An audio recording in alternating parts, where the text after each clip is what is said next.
అయ్యా రఘునందన్ రావు, మరి నువ్వు లాయర్వే కదా, నువ్వు చట్టాలు న్యాయాలు అన్ని చదివినవే కదా, నువ్వు లా పుస్తకాలు తలా పెట్టుకొని పడటమే కదా, మరి ఏమైంది నీ న్యాయం? మరి సామాన్యులకు ఒక న్యాయం, మీ నాయకుల కొడుకులకు ఒక న్యాయమా? మరి ఆ న్యాయం నీ గొంతు మూగపోయిందా? మరి ఏం చేస్తారు మరి ఇప్పుడు? మీ నాయకుల కొడుకులు ఏం చేసినా పర్వాలే, మీ నాయకులు ఏం చేసినా పర్వాలే, మరి రాష్ట్రాన్ని భ్రష్టు పట్టిస్తున్నారు మీరు. మీరు ఇదే హిందూ సనాతన ధర్మం అంటే ఏంటిదయ్యా? ఆడపిల్లలను అఘాయిత్యం చేసుడేనా? మరి ఏడున్నదయ్యా నీ హిందూ ధర్మం?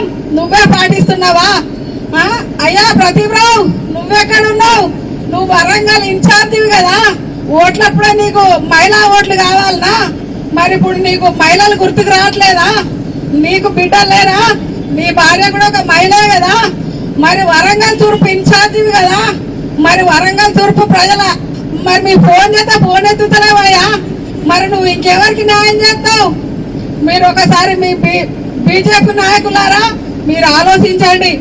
సామాన్యులకైనా ఒకటే న్యాయం కావాలి.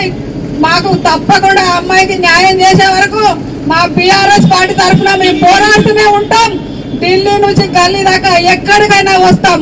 మా మహిళలకు ఎక్కడ అన్యాయం జరిగినా మేము ఊరుకునే ప్రసక్తి లేదు, మేము ఆగే ప్రసక్తే లేదు.